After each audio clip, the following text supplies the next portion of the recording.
signé Furax.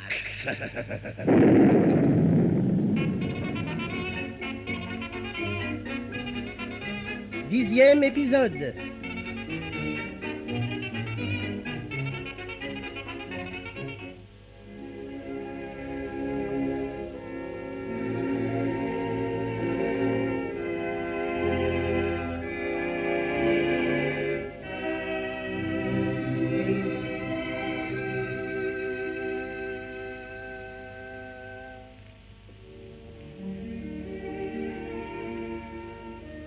Ce jour-là, donc, à l'heure prévue dans l'horoscope de la veille, le car en provenance d'Angoulême stoppe devant le 7 du boulevard Gambetta à Barbezieux-Charente.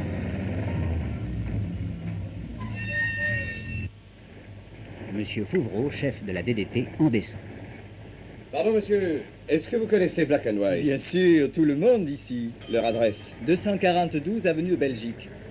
252, vous voulez dire? Non, 242. C'est eux-mêmes qui ont exigé ce numérotage, à titre personnel. Et c'est loin? Non, 10 minutes à pied, et 1 heure 3/4 à plat ventre.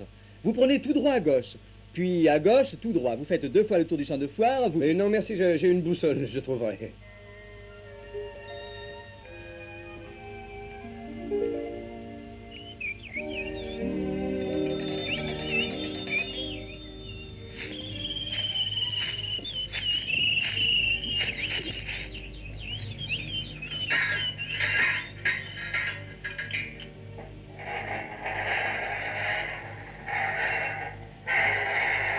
Vous désirez, monsieur? Black and White, c'est ici? Oui, monsieur. Ils sont là? Je ne sais pas, monsieur, je vais leur demander. Monsieur Black, Monsieur White, vous êtes là? Je regrette, monsieur, mais ces messieurs Oui, sont... ça va, laissez-moi passer. Mais puisque je vous dis qu'ils viennent de me dire que... J'ai compris, allons, place, mon ami. Mais monsieur, monsieur.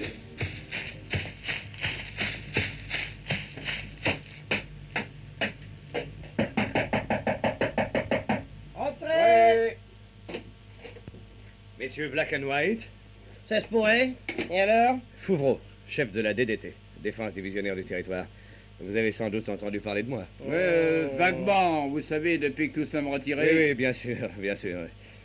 Au fait, qui est Black? C'est lui. Et White? C'est l'autre. Oui, je me disais aussi. Bon, et alors, monsieur Fouvreau, quel bon vent vous amène?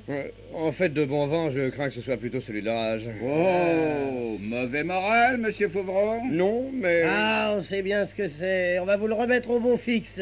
Vous prendrez bien un petit Christian. Un Christian? Qu'est-ce que c'est? Bah voyons, monsieur Fouvreau, du Pinot. Ah oui, oh, très astucieux. Avec plaisir. Excellent. Vous avez une bien jolie maison, messieurs. Et une bien jolie serre que j'aperçois là-bas. Ah, c'est pas une serre, mon cher Fouvreau, mais une maison de repos. Une maison de repos? Mais pour qui donc? Pour les herbes folles. Pour les... Oui, le contact avec l'humanité nous a amenés à prendre en grand pitié ces pauvres herbes déséquilibrées, laissées à l'abandon. Et alors nous avons fondé cette maison où elles sont l'objet de soins attentifs et constants. Étonnant. Et vous obtenez des résultats? Remarquable. D'ailleurs, si vous voulez nous suivre, vous vous rendrez compte.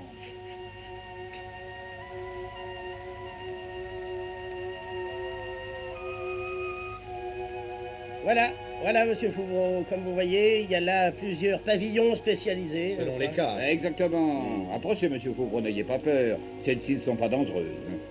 Folie douce.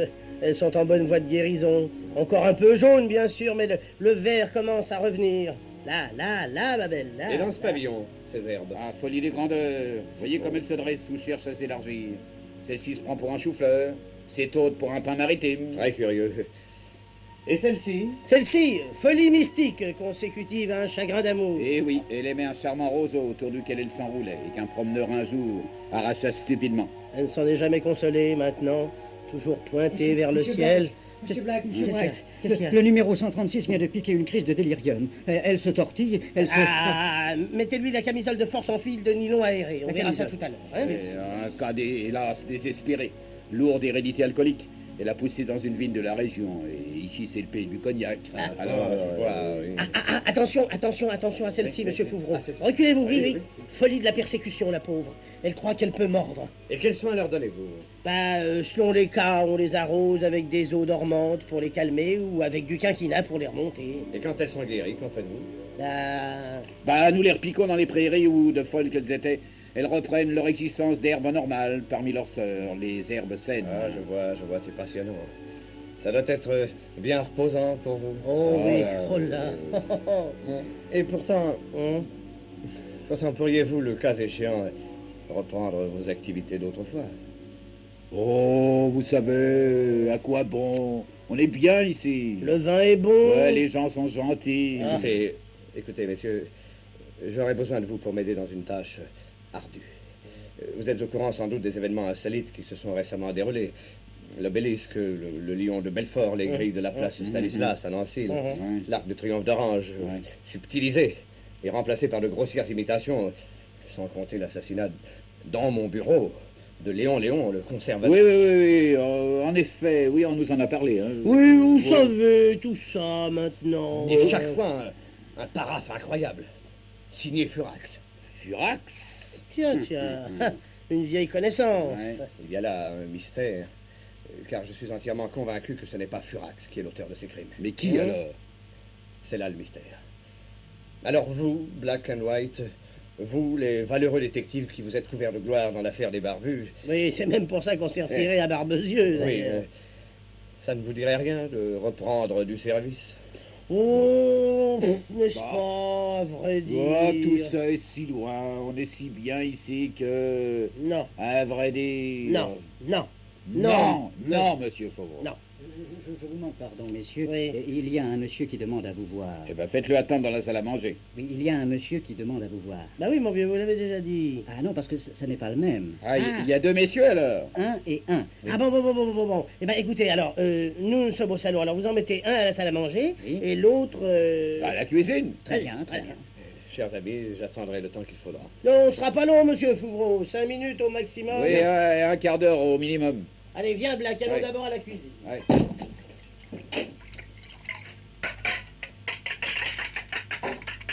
Désiré, monsieur?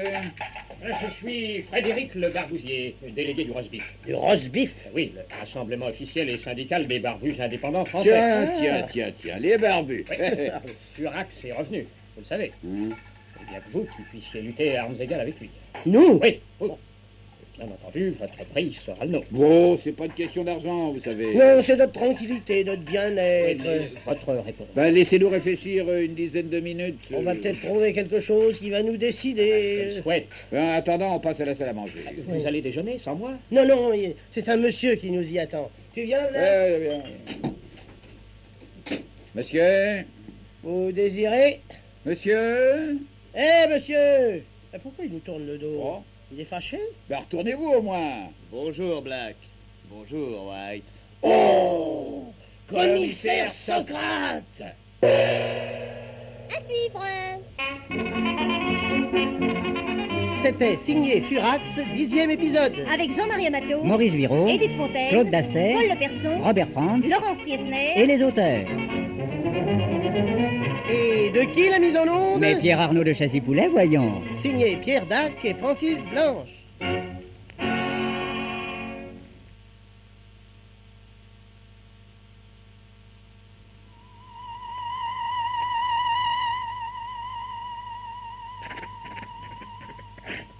Signé Furax.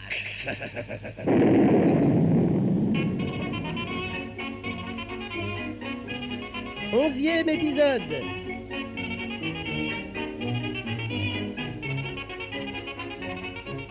Commissaire Socrate. Commissaire Socrate. Eh oui, mes enfants, Socrate, salut Black, salut White. Salut. Alors, qu'est-ce qui vous amène? Ah, ça vous ne devinerez jamais. Attendez, peut-être que si. Oui, on croit savoir. Ce serait pas par hasard au sujet du retour d'un certain... De la rentrée d'un nommé... Eh oui, les enfants, vous l'avez deviné. Je viens vous voir à cause... Dites donc, comment le savez-vous? Oh, c'est pas difficile. Vous êtes le troisième. Le troisième quoi? Le troisième qui vient nous demander un coup de main. Oh non, d'un chien. Fouvreau. Pauvre. Chef de la DDT. Ah, le saligon. Oh, il est très fort. Je savais qu'il avait trouvé votre adresse avant moi. Et j'espérais bien arriver le premier. Le principal, c'est que vous soyez là. Oh, ça me décourage.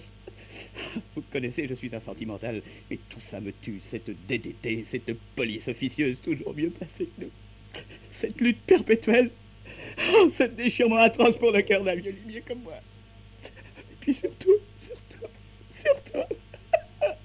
cette saleté de dents de sagesse qui me fait mal. Alors, vieux, quoi. Alors, Ne laissez pas aller. Oh non, c'est trop pour un seul homme, même taillé comme moi. Ah, j'ai mal à l'âme, mal au cœur, mal aux dents.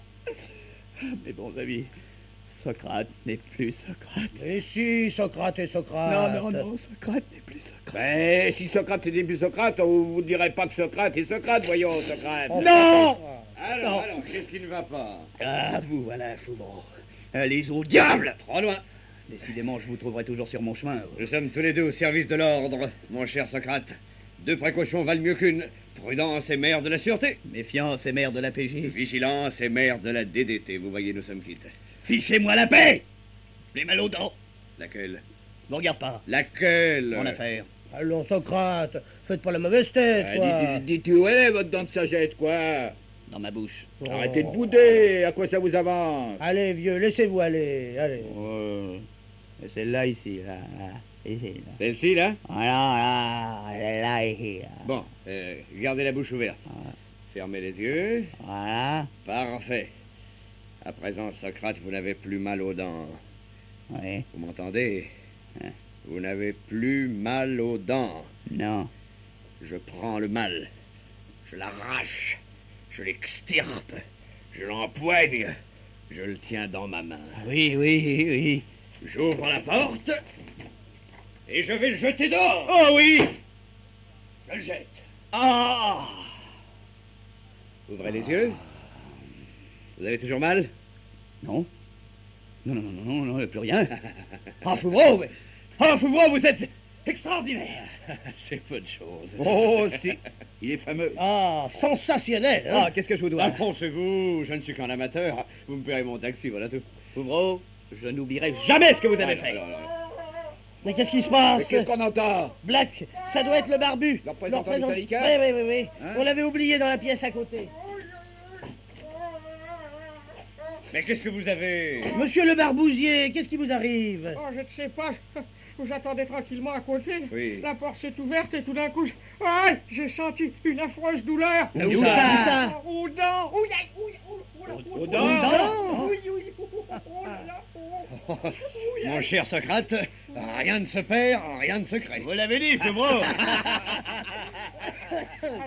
Alors, messieurs Black and White, la réponse, êtes-vous décidés à nous aider dans la lutte contre Furax? Ah, eh ben, qu'est-ce que t'en penses, Black? Comme toi, White. Alors, d'accord, messieurs, D'accord. d'accord. Prêtons serment. Ah non. Non, pas ici. Non, pas ici, pas ici. Où ça? À l'autre bout de la propriété, au vieux pressoir à cidre. Au pressoir à cidre. Et pourquoi ça? C'est toujours là qu'on prête serment chez nous. Alors allons-y, au vieux pressoir. Vous venez, le barbousier, dépêchez-vous, mon vieux. Si vous croyez que c'est facile de marcher quand on a mal aux dents.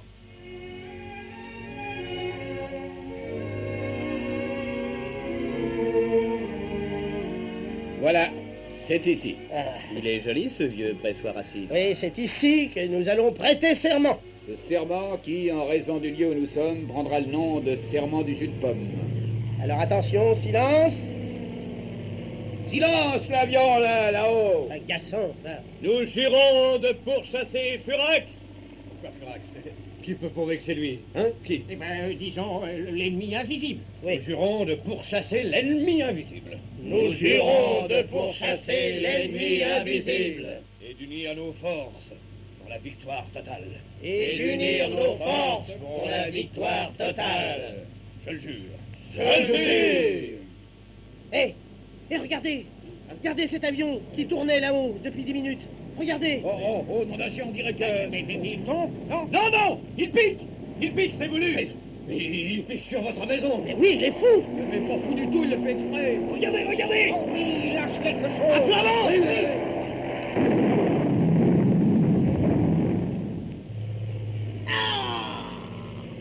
une bombe! Oh, le faux! Oh, sur notre maison. Eh ben, heureusement qu'on n'était pas dedans. Et sauvé grâce au serment du vieux pressoir. Et là, qu'est-ce que c'est, là? Un petit parachute! Cours à l'attraper, Socrate. J'y vais! Ah, mais c'est insensé, tout ça. Ah, quand on lutte, le barbousier, mon vieux. Eh, vous y ferez, mon vieux. Regardez! Le parachute! Un petit ouvrier est accroché! Faites voir. Oh, nom d'un chien. Oh! Signé Furax. À suivre. C'était signé Furax, 11e épisode. Avec Jean-Marie Amato, Maurice Biraud, Edith Fontaine, Claude Dasset, Paul Leberson, Robert Franz Laurence Riesner. et les auteurs. Et de qui la mise en onde? Mais Pierre Arnaud de Chassis-Poulet, voyons. Signé Pierre Dac et Francis Blanche.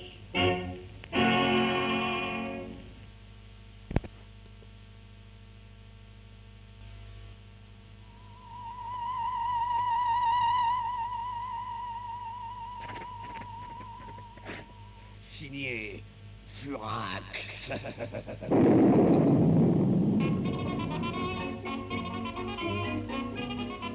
12e épisode.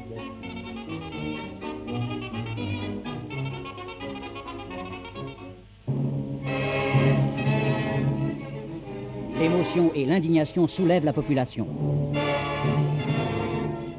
L'énervement croît d'heure en heure, le disputant à la peur et à l'angoisse. Demandez Paris Canaille, édition spéciale. Tous les détails sur Furax, demandez. Alors ça y est. Je le croyais mort. C'est effrayant. Il faut faire quelque chose. Ah, bien sûr, mais quoi? J'en sais rien, mais faut le faire. Oh, ça devrait être déjà fait. Et alors, qu'est-ce que vous en dites?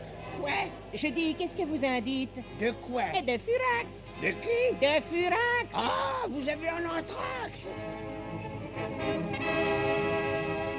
Papa, qui c'est ça, Furax? T'occupe pas et traîne pas dans la rue, rentre vite à la maison. Pourquoi, papa? À cause de Furax? T'occupe pas, file, je te dis. Mais qu'est-ce que c'est, papa? Dis, Furax. Tiens, c'est ça. Oh, C'est lui! Où ça? Ici, là-bas! Où ça, là-bas? Là, par ici. Non, non, pas là.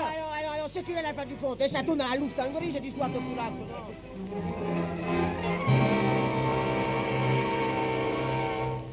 Et jusque dans les couloirs de l'Assemblée nationale,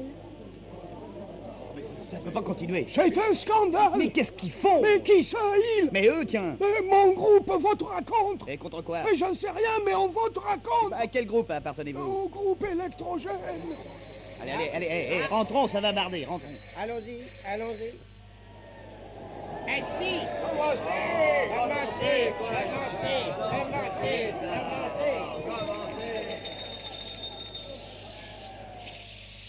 Messieurs, je serai bref.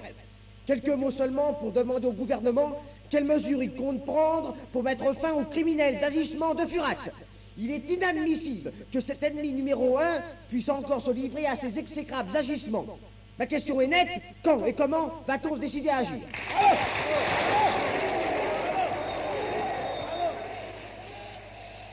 La parole est à monsieur le ministre de l'Intérieur. Messieurs, je ne me défilerai pas devant la question posée par monsieur Schmoll-Legras. Je partage son émotion. ça vous en fait une moitié chacun. Silence, s'il vous plaît, silence.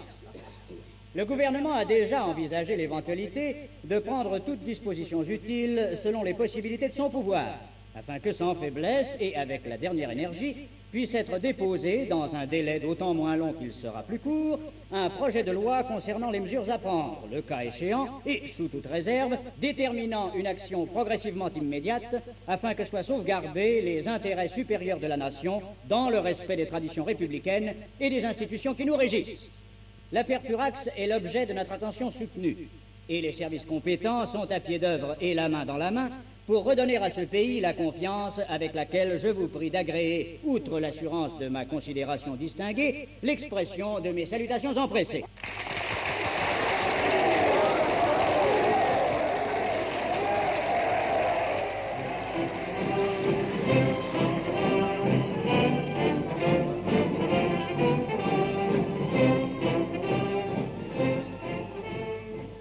Là-bas, à Barbezieux, dans les ruines de leur maison, deux hommes, black and white, errent tristement.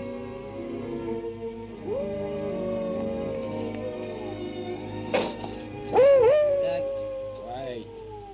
Même la cave a été écrasée. Ah, le veau. Saleté de Furax! Une bombe. Sur notre maison. Après ce qu'on avait fait pour lui. Ah, tu vois, on n'aurait pas dû le laisser s'évader il y a 4 ans. Ah, c'était une idée à toi.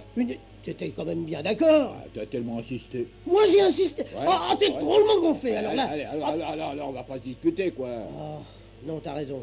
Faut pas se laisser aller. Ouais. Oh, tiens, wait. Oui. Regarde. Oh, bon sang. Une bouteille de vin, dis. Il a échappé au massacre. Oh, passe-moi ton tire-bouchon, vite. Et attention, il visse à gauche. C'est un tire-bouchon anglais. Attends.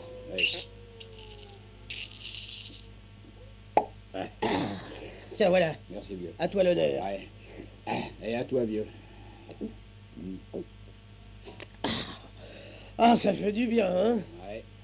On se sent plus fort pour partir. Ouais, parce que y a pas d'erreur. Faut quitter notre baraque, Black. Ouais. Ou du moins ce qui en reste. Tiens, regarde, vieux, là-bas. Le bout du mur du petit salon. Il reste le tableau. Seulement, il a la tête en bas. Heureusement que c'est une reproduction d'un Picasso. Oui, dans le fond, tu vois, c'est comme ça qu'on aurait dû l'accrocher. Plus rien à accrocher à présent. Eh oui. Plus de tableau. Plus de mur. Plus de toit. Ni toi, ni moi, mon vieux Black, n'y pouvons rien. Non mais, regarde ce qui reste du piano. On dirait un corbillard démoli, oublié dans un coin de cimetière. Ouais, un vrai gaveau. Un gaveau de famille.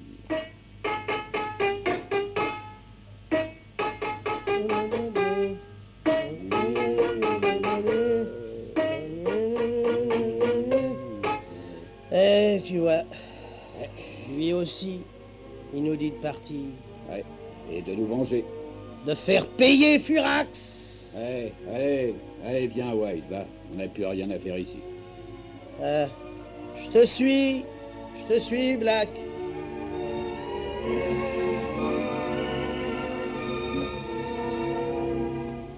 Hé, Black. Ouais. Attends-moi. La nuit tombe.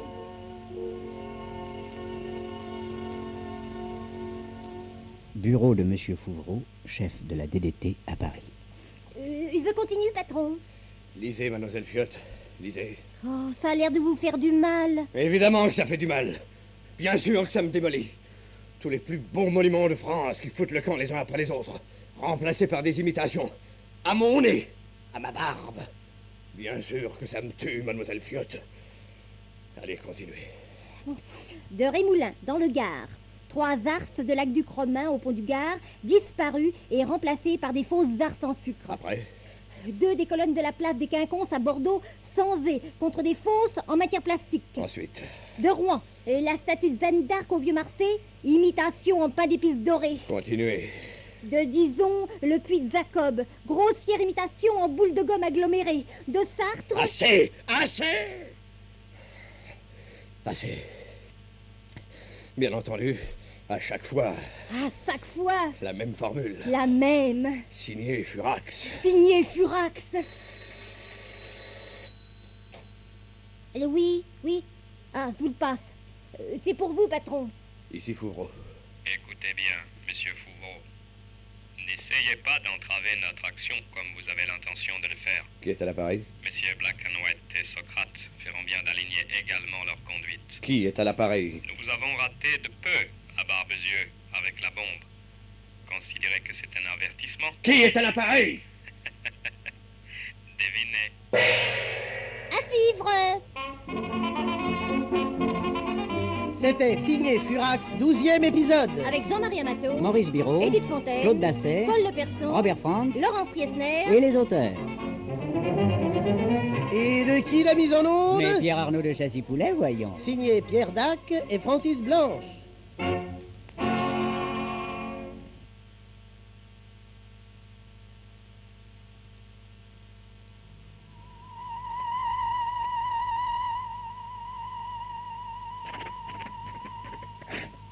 Signé Furax.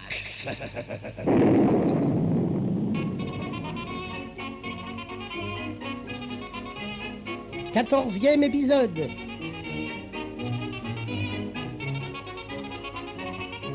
Mademoiselle Fiotte, Monsieur Fouvron, dites-moi que j'ai rêvé. vous avez rêvé, Monsieur Fouvron. Non, ce réplique, j'ai pas rêvé, non. On m'a bel et bien envoyé un coup de téléphone de menace. Oh, à moi, Oh, dites-moi, le standard a enregistré la conversation comme d'habitude, Oui, n'est-ce oui, pas? oui, patron. Enregistré sur magnétophone et sur papier timbré. Ouais, passez-moi l'enregistrement. Voilà, voilà, patron. Femme poudée, mon voisin de palier. Femme poudée, Qu'est-ce que c'est que ça, mademoiselle Fiotte? Oh, excusez-moi, c'est de la correspondance Alors personnelle. dépêchons-nous, s'il vous plaît. Voilà, voilà. Désolé. Qui est à l'appareil? Nous avons raté de peu la Barbezieux avec la bombe. Considérez que c'est un avertissement. Qui est à l'appareil? Devinez. Saligo, hein. Il va me le payer. Oui. Voilà. Allô, le standard? Bon. Pouvez-vous localiser la provenance de l'appel que je viens de recevoir en dernier? Quoi? Mais non, papa me poudait, imbécile. Juste avant, oui. Ah, bon. Notez, mademoiselle Fiotte. M-I-N 0458. Qu'est-ce que c'est, M-I-N? Ah bon? Notez. Minou Drouet 0458. Ouais. Quelle adresse? L'Estaminet tranquille. 29 avenue de la Pistache. Bon, appelez-moi d'urgence. Mademoiselle Fiotte. Oui. Convoquez les inspecteurs Carcapoil et Boutrequet. Envoyez-les au 29 avenue de la Pistache à l'Estaminet tranquille. Qu'ils repèrent le type, ou les types, et qu'ils ne les lâchent pas.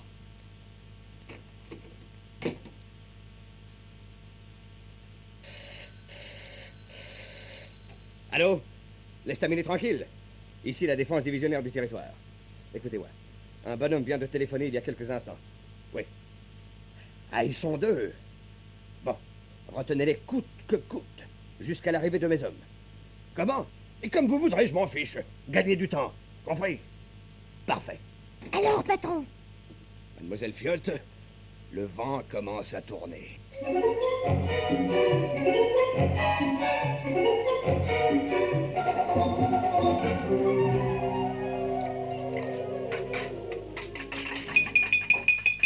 Patron. Oui, monsieur. Combien vous dois-je? Une minute, monsieur. Juste le temps d'étendre un commencement de début d'incendie. Quoi? Il y a le feu? Où ça? Dans la pompe à bière. Ça a pris bêtement jusqu'au niveau de la vis de réglage du ressort de pression de soupape. Ça sert à rien. Voilà. Dites quand même, j'ai eu chaud, hein. Alors, vous m'avez appelé, c'est à quel sujet, monsieur? Combien vous dois-je? Combien vous me devez? Ça dépend de ce que vous avez pris, voyons. Oui, nous disons un hors-d'œuvre, une entrée, 2 pièces, une cuisine... Vous n'y êtes pas, patron. On a pris 2 cafés. Ah oui, excusez-moi. Je confondais avec 2 autres clients qui sont venus l'année dernière et que j'ai pas pu servir d'ailleurs parce que ici, à l'Estaminet tranquille, je fais pas restaurant, non. Je faisais avant quand j'avais le greffier turbulent à Nogent, mais c'était trop de travail et puis ma femme... ça va, hein? Oui. On vous demande pas de nous raconter votre vie. Non. Monsieur vous demande combien il vous doit. Oui, c'est juste, c'est juste. Eh bien, 4 cafés... Non, ça... 2. On a pris 2 cafés. Oui, c'est bien ce que je dis. 2 cafés chacun, ça fait 4 cafés pour 2. Non. 1 café chacun, ça fait 2 cafés en tout. Ça fait 2. Ah oui, c'est juste, excusez-moi. Vous avez payé le jeton de téléphone, alors ça nous fait 60 francs. Le service est compris? Oui, il est très bien compris, mais pas le pourboire. Bon, voilà, 30 francs. Rendez-moi 80 et gardez le reste. Oui, merci, monsieur. Là, au revoir, monsieur, un de ces jours. Quel temps, hein? Il fait un de ces brouillards et... Oh, j'allais oublier. Oh, ça par exemple. Eh bien, et votre prime, monsieur? Quelle prime? Et votre prime de téléphone. Notre prime de téléphone? Oui. Figurez-vous que pour encourager l'usager, l'État m'accorde une subvention qui me permet d'offrir une consommation gratuite comme prime à toute personne qui donne un coup de téléphone. Alors, qu'est-ce que ça sera, monsieur? Bon, et moi alors, je me l'accroche. Ah, c'est pas vous qui avez téléphoné, n'est-ce pas? C'est ça, je suis une cloche, quoi. Ah non, mais écoutez, je vais pas lésiner pour un verre. J'en parlerai à ces messieurs des PTT, ils comprendront. Bon, alors, messieurs, qu'est-ce que vous prenez? Vous avez de l'Armagnac? De l'excellent, monsieur. Je le reçois directement de Vic Fezenzac par téléphérique. Par téléphérique? Oui, par petite vitesse, je veux dire. Non, excusez-moi, je suis pas très fort en géographie en ce moment. Voilà, alors, 2 Armagnac. À votre santé, monsieur, et à la prospérité téléphonique. Oh, fameux, monsieur Gladmuth. Pas de nom, je t'ai déjà dit. Bon, patron. Ni de qualificatif, compris? Bon, et alors comment il faut faire quand je veux vous causer? Appelle-moi monseigneur, ça fait plus anonyme. Allez, viens, filons. Au revoir, patron, et merci. Salut. Oh, ouais, vous n'allez pas partir comme ça. Votre prime d'Armagnac. Prime d'Armagnac? Oui, j'ai un accord avec mes fournisseurs. Tout client qui prend un verre d'Armagnac a droit en prime à une consommation gratuite. Alors, qu'est-ce que ça sera, monsieur? Un petit gin fizz, peut-être. Hein? Oui, mais vous me remplacerez les gins par de la limonade. Oui, et moi le fils par une cerise à l'eau de vie. Oui, d'accord, monsieur, ça c'est facile, ça. Et avec des pailles. Ça, naturel. Oh, je suis désolé, je manque de paille. J'ai des poutres, si ça peut vous intéresser. Écoutez, si vous voulez 2 bottes de foin à la place, je viens de recevoir de la toute fraîche. Ouais, bon, ben, ça marche. Bon, ouais. Alors voilà, et voilà, monsieur. Merci. Et à la santé de... Salut tout le monde! Ah, bonsoir. Allez, bonsoir, Paris Presse, édition spéciale. Révélation sensationnelle. La vérité sur la bataille de Bouvines. Philippe Auguste est-il un imposteur? Demandez François. Donnez-moi 2 de chaque. Oui, monsieur Ouellet. Ah, permettez. C'est à moi de vous les offrir en prime, puisque vous avez pris des gins fizz. Oui. De plus, en exécution de mes accords avec la Fédération de la Presse, tout lecteur d'un journal du soir a droit à une tournée gratuite à titre de prime. Alors, qu'est-ce que vous prenez? Qu'est-ce que vous diriez d'une bonne bouteille, hein? J'ai un KV Canem 46. Pardon. Alors d'accord, et puis d'après le contrat que j'ai passé avec le syndicat des viticulteurs, ça vous donne droit comme prime à un verre de rhum. Et c'est pas tout. Le verre de rhum vous donne droit toujours comme prime à une crème de cassis. Et elle vous donne droit à un grog. Le grog donne droit à une inhalation qui vous donne droit à un gargarisme qui vous donne droit, et toujours comme prime, à un saladier de pastis. Lequel vous... Oh, écoutez, puis je vais vous foutre tout ça en vrac dans un seau avec une louche et un samovar, vous débrouillerez tout seul. Bonsoir, messieurs. Vous désirez? Le téléphone. Oui, par ici, messieurs. Voilà. Voilà.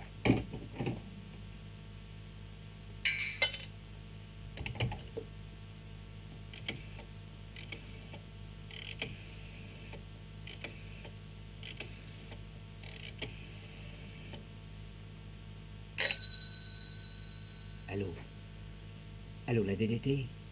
Monsieur Fouvreau. Personnel, oui. Merci. Tu les vois, vos triquets? Oui, ils sont là. Un type avec un monocle et un rouquin avec un mégot. Le patron leur fait la conversation. Bon, très bien. Allô, monsieur Fouvreau. Ici Carcapoil. On les a. Un type avec un mégot et un moquin avec un rouleau. Bon, oui. Non, on ne les perd pas de vue. Je ne quitte pas. Mademoiselle Fiotte, Patron? Carcapoil et Boutriquet ont pris la filature des 2 types. Je brûle. Mais qu'est-ce que vous faites avec ce gang? À suivre! Juste au moment où j'allais les agrafer. C'était signé Furax, 14e épisode. Avec Jean-Marie Amato, Maurice Biraud, Edith Fontaine, Claude Dasset, Robert Verbeck, Paul Leperson, Robert Franck Laurence Riesner et les auteurs. Et de qui la mise en onde? et Pierre Arnaud de Châssis-Poulet, voyons. Signé Pierre Dac et Francis Blanc.